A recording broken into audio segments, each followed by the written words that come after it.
दो संख्याओं का अनुपात 3:2 है। यदि पहली और दूसरी संख्या से क्रमशः 8 व 6 घटाते हैं तो यह अनुपात 8:5 हो जाता है। तो वे संख्याएं कौन कौन सी होंगी वो हमको बताना है। तो इसका आंसर आप 1 सेकंड के अंदर ऑप्शंस देख करके दे सकते हो। हाँ हाँ, जो 3:2 में है नहीं। मतलब अगर अपन ऑप्शंस से देखें तो ये एकदम तुरंत बन जाएगा। क्या बोल रहे हैं, दो संख्याओं का अनुपात 3:2 है।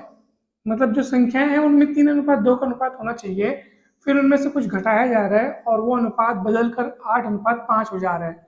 लेकिन अभी तो अनुपात कितना है, 3:2 है ना। तो आप संख्याओं को देखो, किनमें आपको 3:2 दिख रहा है, इसमें 3:2 दिख रहा है कि इसको काट के देखो, नहीं कटेगा। मतलब कट के 3 और 2 नहीं होगा, ये 3 और 2 हो जाएगा। 8 दूनी 16, 8 ये 8 की 24, ये 8 दूनी 16। इसको काटोगे तो 4:3 आएगा, 10 से कटेगा। 10 चौक 40, 10 3 30, तो 4:3 आएगा। और ये वाली संख्या तो अब देखो, इनमें खुद 3:2 है, लेकिन बाद में इसमें 8 और 6 क्या है, घटाना है। ये तो छोटी छोटी संख्या है, 8 और 6 घटाएंगे तो ऋणात्मक में चला जाएगा। तो कुछ भी नहीं फिट हो रहा है सिवाय बी के। उसमें आप 8 और 6 घटा के देख लो। 8 घटाओगे तो कितना होगा, 16। 6 घटाओगे तो कितना होगा, 10। ठीक है, तो ये हो गया 8:5, 2 8 16, 2 5 10। यही सही है। और सिस्टमेटिक बनाएंगे तो कैसे बनाएंगे बताओ। सिस्टमेटिक बनाएंगे तो कैसे बनाएंगे। दो संख्याओं का अनुपात 3:2 है, तो मान लो वो संख्या 3x और 2x है। अब उसमें आपको एक ठोक में 8 घटाना है, एक ठोक में 6 घटाना है। और घटाने के बाद उनका अनुपात मतलब बटा, वो हो जाता है 8:5, मतलब 8/5 के बराबर रख दो। तिरक गुणा कर दो, 5 दिए 15x, 5 अट्ठे 40, 8 दूनी 16x, 8 छक्के 48। 48 को उधर भेज दो, 48 माइनस 40 8 होगा, और 16x में से 15x जाएगा तो x बचेगा। तो x का मान 8 आ गया। तो पहली संख्या को माने थे 3x, तो वो हो जाएगा 24, और दूसरी संख्या को 2x माने थे तो हो जाएगा 16। 24 और 16 आंसर। ठीक है, तो पहला सवाल बन गया। दूसरा सवाल देखो। दूसरा सवाल आय व्यय और बचत का होगा ना, तो आपको हमेशा एक सूत्र याद रखना है। इनकम आती है, कुछ पैसा बचता है, कुछ पैसा खर्च होता है। इसका मतलब क्या है, क्या सूत्र बनेगा हमेशा, आय कुल, आय मतलब कुल हो गया कि इनकम कितना आ रहा है, और वो दो भागों में बंटता है, कुछ पैसा खर्च होता है, कुछ पैसा बचता है। इसलिए ये सूत्र आप याद रखना, आय बराबर व्यय धन बचत। बचत पता करना हो तो व्यय को उधर पलटा देंगे, तो आय माइनस व्यय हो जाएगा बचत। या अगर व्यय पता करना हो तो बचत को उधर पलटा करके माइनस कर देंगे।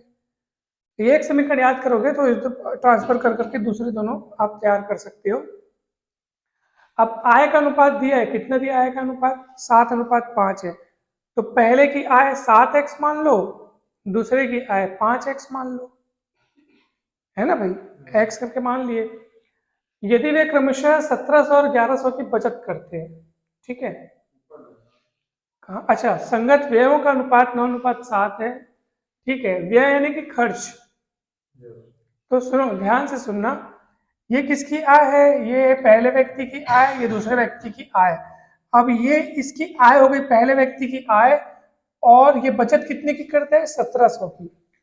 तो अगर उसकी आय में मैं उसकी बचत को घटा दूंगा तो ये उसका व्यय निकल आएगा, पहले व्यक्ति का व्यय खर्च। अगर दूसरे व्यक्ति की आय में मैं उस व्यक्ति की बचत को, जो कि 1100 है, अगर उसको माइनस कर दूंगा तो ये देखो, आय माइनस बचत, तो ये खर्च निकल आएगा। तो ये पहले आदमी का खर्चा, दूसरे आदमी का खर्चा, और ये बटा कर दिया, तो दोनों के खर्चों का अनुपात जो कि 9:7 है, तो 9/7 के बराबर होता है। समझना है, फिर से देखो। पहले मैंने क्या किया, दोनों की आय का अनुपात कितना है, 7:5। तो पहले की आय कितनी हो जाएगी, 7x, दूसरे की आय कितनी होगी, 5x। तो उसके बाद क्या हुआ, पहला आदमी कितना बचाता है, 1700 रुपया, तो उसकी आय में उसकी बचत को अगर मैं हटाऊंगा घटाऊंगा, देख लो, आय में से बचत माइनस होगा तो व्यय बचेगा। तो पहले आदमी का व्यय हुआ, ये क्या है, दूसरे व्यक्ति की आय माइनस दूसरे व्यक्ति की क्या हो जाएगा, बचत। तो उसकी आय में से उसकी बचत घटेगी तो उसका व्यय निकलेगा, और ये पहले का व्यय, ये दूसरे का व्यय, और दोनों के व्ययों का अनुपात कितना है, 9:7 है। 9:7 हो गया। समझ में आ रहा है ना, बहुत ईजी है, बन जाएगा। फिर क्या होगा, आप घटा दो, देखो एकदम घटाने का काम एकदम फास्ट कर सकते हो आप। ये देखो कैसे, देखो ना कैसे, 7×7 = 49x, इधर 9×5 = 45, 49 - 45 4x, एकदम बढ़िया। अपन तिर्यक गुणा किए हैं, तिर्यक गुणा करने के बाद एक पक्ष की राशि को दूसरे पक्ष में पलटाते हैं, तो मैं डायरेक्ट कर दिया। हाँ, जैसे नीचे ज्यादा आते तो उधर का इधर पलटा दो, ऐसा है। अब देखो, अब ये 17 17 119, ठीक है, और 11 निया 99, तो अब कौन बड़ा कौन छोटा हो गया, ये माइनस में हो जाएगा, ये प्लस में हो जाएगा, तो उसको उधर ले जाएंगे, देखो ना, ये हो जाएगा 11900, और ये इधर आएगा, कितना हो जाएगा, ये हो जाएगा -9900। तो इस समय आप क्या करो, इसको इधर ले जा लो, है कि नहीं भाई, और कितना बचेगा पता है आपके पास, 20 बचेगा, ये 20 यानी 2000 बचेगा। 11,900 में से 9,900 जाएगा तो 2000 बचेगा, ठीक है। तो x का मान कितना निकलेगा, 500। x का मान 500 आएगा तो पहले व्यक्ति की आय हो जाएगी 3500, 2500, ये आपका आंसर हो गया। ये 7x और 5x उनकी आय था, आ गया। सरल था, कठिन था, सरल है, बहुत जल्दी से बनने लायक है एकदम।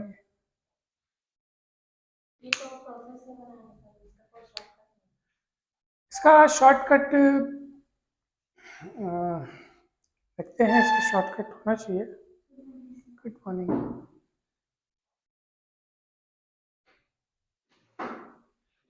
Good morning.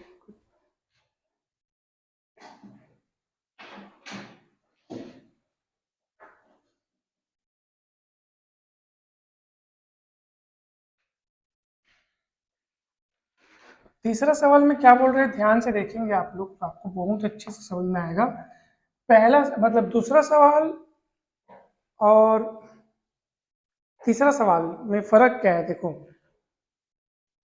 तीसरा सवाल में भी वही है, अनुपात दिया है हमको 7:11, और प्रत्येक पद में क्या जोड़ा जाए बोल रहा है। तो अभी आपको देखो 7:11 है, अब 7:11 हमको दिया, और उसके प्रत्येक पद में, प्रत्येक पद मतलब ये उसका पहला पद या दूसरा पद हो गया। हमको ये नहीं बोला है कि दो संख्याओं का अनुपात 7:11, अगर ऐसा दिया होता, जैसे इसमें दो व्यक्तियों की आय 7:5 में, तो हमने माना पहले व्यक्ति क्या है 7x, दूसरे व्यक्ति क्या है 5x, ऐसे माना और हमको x की मदद लेनी पड़ी। इसमें अगर ऐसा दिया होता ना, दो संख्याओं का अनुपात 7:11 है, तो हमको पहली संख्या 7x, दूसरी संख्या 11x मानना पड़ता। अभी वैसा नहीं करेंगे हम लोग, क्योंकि हमको वो खुद बोल रहा है सिर्फ आपको इस अनुपात को ध्यान देना, और उसी के प्रत्येक पद में क्या जोड़ा जाए, मतलब सीधा 7 पहला पद हो गया, उसमें मान लो x जोड़ा जाए, और प्रत्येक पद में मतलब कॉमन राशि अपने को जोड़ना है, उसमें भी x जोड़ा जाए, और ये फिर अनुपात कितना हो जाता है, 4:5।